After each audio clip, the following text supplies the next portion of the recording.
মুন্সিগঞ্জের সিরাজদি খান উপজেলায় জমি জমা সংক্রান্ত বিরোধকে কেন্দ্র করে প্রতিপক্ষের রক্তক্ষয়ী হামলার ঘটনা ঘটেছে। এই ঘটনায় গুরুতর আহত হয়েছেন অন্তত 10 জন। তাদের মধ্যে 3 জনের অবস্থা গুরুতর বলে জানা গেছে। আহতরা হলেন আওলাদ হোসেন, তার বড় ভাই সোহেল ও চাচাতো ভাই মোহাম্মদ রাসেল, পারভেজ, স্ত্রী লাভলি, আত্মীয় সুরমি, পপি ও লাকি। এর মধ্যে আওলাদ হোসেন, সোহেল ও রাসেল গুরুতর আহত হন। গত 31 আগস্ট রবিবার বিকাল 3:30টার দিকে উপজেলার মালখানগরে এই ঘটনা ঘটে। আহতদের উদ্ধার করে সিরাজদি খান উপজেলা স্বাস্থ্য কমপ্লেক্সে ভর্তি করা হলে ওই দিন বিকাল 5টার দিকে সেখানে আবারও হামলা চালায় প্রতিপক্ষ কবির হোসেন পোদ্দার সহ তার লোকজন। তবে চিকিৎসক ও স্থানীয়দের সহায়তায় ভুক্তভোগীরা রক্ষা পান।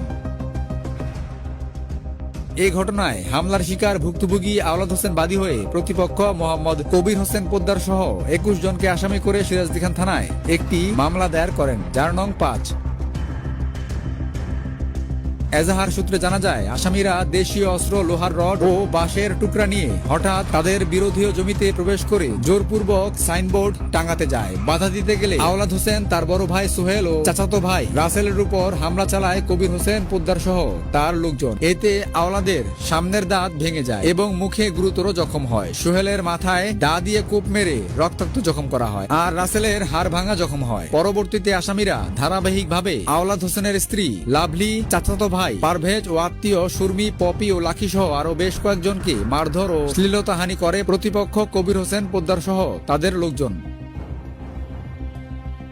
এছাড়া আওলাদ হোসেনের বসত বাড়িতে ভাঙচুর চালিয়ে বসত ঘরের আলমারি ভেঙে নগদ 10 লাখ টাকা, 7,50,000 টাকা মূল্যমানের 5 ভরি স্বর্ণালংকার লুটসহ ভাঙচুর করে আরো 3 লাখ টাকার ক্ষতি সাধন করা হয়েছে বলে দাবি করেন ভুক্তভোগী আওলাদ হোসেন।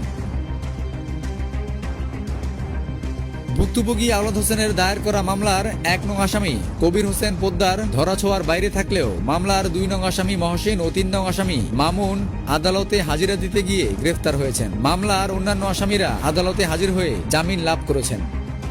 এদিকে আওলাদ হোসেনের দায়ের করা মামলার দায়েরাতে 1 নং আসামি কবির হোসেন পোদ্দার বাদী হয়ে 9 জনকে এজাহারনামীয় আসামি সহ অজ্ঞাতনামা আরো 10 থেকে 15 জনকে আসামি করে সিরাজদি খান থানায় আরো একটি কাউন্টার মামলা দায়ের করেন।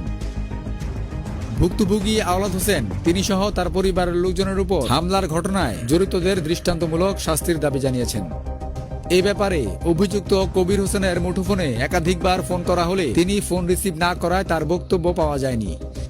মামলার তদন্তকারী কর্মকর্তা সিরাজদি খান থানার এসআই আশরাফুল ইসলামের মুঠোফোনে ফোন করা হলে তিনি ফোন রিসিভ না করায় তার বক্তব্য পাওয়া যায়নি। তবে সিরাজদি খান থানায় উভয় পক্ষের পৃথক 2টি মামলা দায়েরের বিষয়টি সিরাজদি খান থানা পুলিশের